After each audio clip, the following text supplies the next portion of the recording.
d'abord, selon la tradition, remercier tous ceux qui sont à l'origine de ce magnifique colloque, les saluer tous, et notamment ceux qui ont participé ce matin à la séance d'ouverture, selon la formule traditionnelle, en leurs grades et qualités, tout protocole respecté.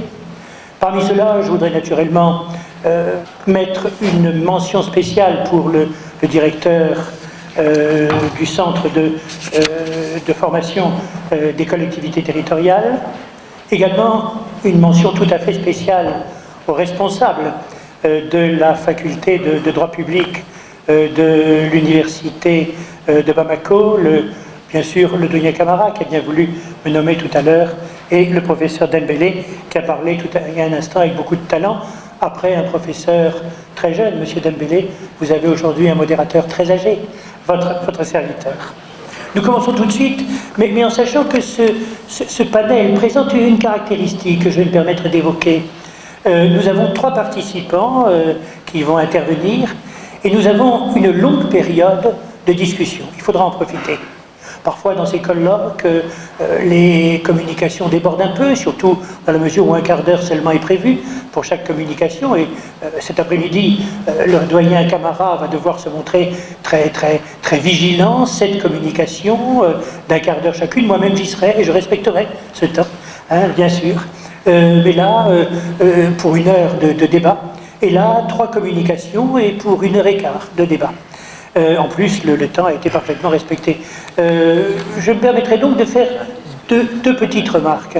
La première, inciter l'auditoire à intervenir, non pas chacun très longuement, mais à ce que beaucoup d'entre nous interviennent dans le cadre de ce débat. On a le temps, profitons-en. Je pense notamment aux étudiants qui sont parfois un peu frustrés en disant que on ne leur a pas laissé tout le temps pour s'exprimer. Ils vont avoir le temps de s'exprimer. Par ailleurs, deuxième remarque, 1 quart d'heure pour chacun, oui, bien sûr. Normalement, ces délais doivent être respectés dans la mesure où nous sommes assez à l'aise. On pourra, je crois, accepter que vous dépassiez de quelques instants, si vous le souhaitez, mais quelques instants seulement. J'en ai parlé tout à l'heure au professeur Dembélé, qui a bien voulu accepter que je vous dise cela. Je sais que c'est très imprudent, de dire aux participants, vous avez un peu plus de temps, mettons 3 ou 4 minutes de plus, si vous le souhaitez. Donc la première intervention, c'est une intervention de M. Agbeko Kofi Agbessi, qui est donc doctorant d'histoire de l'université de Lomé, et qui va nous parler des défis sécuritaires au Sahel de 1990 à 2014. Nous l'écoutons. Je ne sais pas, il marche ? Merci, monsieur le modérateur. Ma communication est intitulée « Défis sécuritaires au Sahel ». Défis sécuritaires au Sahel, 1990-2014. Cette communication a pour but de relever les différents défis sécuritaires au Mali, au Niger et au Nigeria, surtout en ce qui concerne sa partie de septentrionale. Ma présentation va tourner autour de 2 points.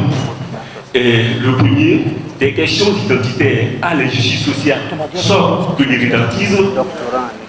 Et le second, archéologie de la malgouvernance territoriale entre centralisation et concentration des pouvoirs. Relativement au premier point, titré des questions identitaires à l'injustice sociale sortent de l'irrédentisme, il faut dire que depuis plusieurs années, le Mali et le Niger connaissent des conflits identitaires. De façon schématique, bien entendu, nous pouvons dire que le nord de ces pays-là, le Mali et le Niger, ont retrouvé les populations touareg. Ces derniers sont des pasteurs nomades, généralement en clair, mais de culture arabe. Au sud, de façon schématique, bien entendu, nous avons les populations noires, sédentaires, mais de culture africaine. Le passé esclavagiste des populations touareg les amène parfois à croire que les populations noires sont inférieures à eux et les tassent parfois la dette d'un islam peu orthodoxes en porte-à-faux avec l'orthodoxie musulmane. Au Mali, à la veille des indépendances, ils avaient envoyé une note au général de Gaulle, note dans laquelle ils ont précisé leur pensée de ne pas faire partie de l'État du Mali. On verra. Et à ce propos, et c'est Mohamed Bouchek, notable de Tombouctou, qui avait envoyé la note au général de Gaulle. Nous allons lire un extrait de cette note. Je cite: nous avons l'honneur de vous déclarer très sincèrement, une fois de plus, que nous voulons rester toujours français et musulmans avec notre cher statut privé. Nous vous affirmons notre opposition formelle au fait d'être compris dans un système autonome ou fédéraliste d'Afrique noire ou d'Afrique du Nord. Nos intérêts et nos aspirations ne pourraient dans aucun cas être valablement défendus tant que nous sommes attachés à un territoire représenté forcément et gouverné par une majorité noire, dont l'ethnie, les intérêts et les aspirations ne sont pas les mêmes que les nôtres. Nous vous assurons que nous ne pourrons sous aucune force nous soumettre à cette autorité africaine et que si ce n'est la France, nous l'ignorerons totalement. C'est pourquoi nous sollicitons votre intervention équitable pour être séparés politiquement et administrativement et le plus tôt possible avec le Soudan français pour intégrer notre pays et sa région Niger au Sahara français dont nous faisons partie historiquement, sentimentalement, ethniquement. Fin de citation, Descartes, 2011, page 148. Il faut relever qu'au Niger, la situation était identique. Et là, justement, c'est Malem Almin qui, au nom des Touaregs de l'Aïr, avait aussi envoyé une note au général de Gaulle dans laquelle il précisait la même modalité, c'est-à-dire le fait de ne pas faire partie de l'État du Niger. Et nous relevons un extrait de cette note-là qu'il a adressée au général de Gaulle. Je cite: puisque vous quittez le pays Touareg, rendez-nous notre bien tel que vous l'avez arraché après la défaite de Kaoussel. Nous ne voulons pas que les Noirs ni les Arabes nous dirigent.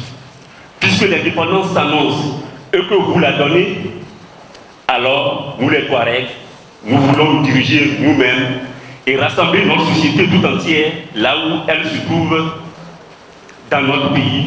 Nous voulons que notre pays soit un seul pays. Dibo 2002, page 143.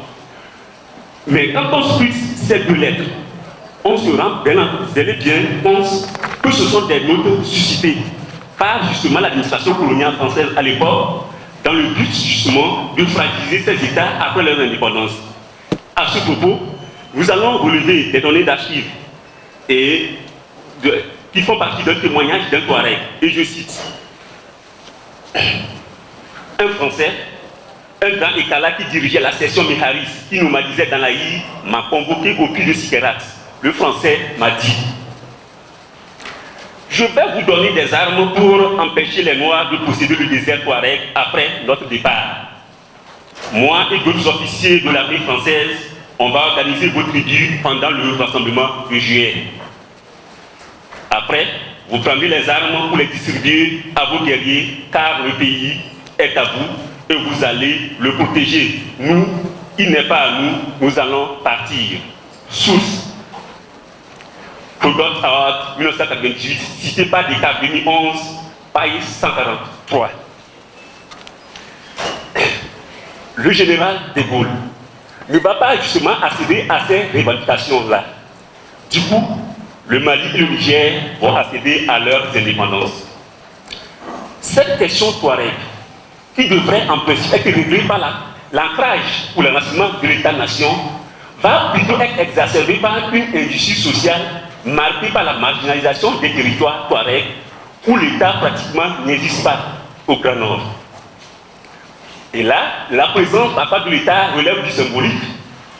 Et les rares fonctionnaires qui se trouvaient baignés dans la corruption, tout ceci va amener les populations Touareg à se rebeller et ils ne vont pas hésiter à prendre des armes. Et c'est ce qui justifie de façon plus récente, en 2012, le ralliement de Gao qui d'ailleurs Tombouctou, dans le cadre du MNLA. Quoi qu'il en soit, il faut dire que le Niger et le Mali n'ont pas le monopole des conflits identitaires. Le Nigeria en connaît également, surtout au niveau de sa partie septentrionale. Le nord-est du Nigeria a abrité entre le 9e siècle et 1890 un tout puissant empire, l'empire du Kanem Borno. Et c'est cet empire justement qui a apporté l'islamisation dans cette zone-là. Et en ce moment, les populations kanouries et apparentées, les Boudouma et les Dima, étaient vraiment les porte-étendards dans la région. Aujourd'hui, le Borno est devenu un seul État du Nigeria. Les populations kanouries sont totalement supplantés par les Arabes et les Haoussa de la zone. Ces populations sont frustrées, ils veulent reprendre la main. Boko Haram va s'engouffrer dans cette brèche en estimant faire renaître le Kanem Borno. Et cette affiliation de Boko Haram au Kanem Borno va lui permettre de bien s'enraciner et de recruter des jeunes qui finalement il va endoctriner, ce qui va créer un problème d'insécurité dans la zone. Au-delà du nord-est du Nigeria, il faut faire remarquer que c'est pratiquement le nord du Nigeria qui a un problème qui souffre des conflits identitaires. Le nord, bien entendu, est peuplé majoritairement de musulmans. L'État fédéral n'y a pas investi tellement. Du coup, la majeure partie de la population croupit dans une polarisation qui ne dit pas son nom et périodiquement, ils vont se rebeller et ce qui va créer des tensions. Quoi qu'il en soit, ces questions d'identité exacerbées par les régimes sociaux n'expliquent pas, à elles seules ne peuvent pas expliquer les défis sécuritaires au Sahel. Il y a aussi, et ça c'est le 2, une malgouvernance territoriale marquée par une concentration et une centralisation des pouvoirs. Et à ce niveau, vous allez nous permettre d'intervenir deux niveaux. Il y a d'abord l'aspect militaire, nous allons faire l'exposé sur les défaillances militaires et ensuite intervenir sur la concentration et la centralisation des pouvoirs. Relativement à la défaillance militaire, il faut faire remarquer que le Mali et le Niger font partie des États les plus vastes de la zone. Voilà. Et les deux États font partie des États les plus vastes de la zone. Et le premier élément de souveraineté de l'État, c'est l'intégrité de son territoire. Et c'est l'armée qui assure, bien entendu, l'intégrité du territoire de l'État. Mais pour qu'une armée puisse bien remplir cette fonction, il faut qu'elle soit bien formée, bien équipée, bien entretenue et qu'elle ait une vision. Et une vision, là, une armée, pour être véritablement patriotique, doit avoir une vision axée sur un leader charismatique. Par exemple, au Mali, nous avons Soundata Keïta. Et cette mobilisation, par exemple, de la conscience historique peut rehausser le niveau moral de l'armée, bien entendu. Un élément à souligner dans ce sens, c'est que aujourd'hui nous sommes dans un contexte de géostratégie, de géopolitique, où il y a une affirmation de puissance au niveau des États, surtout des grandes puissances.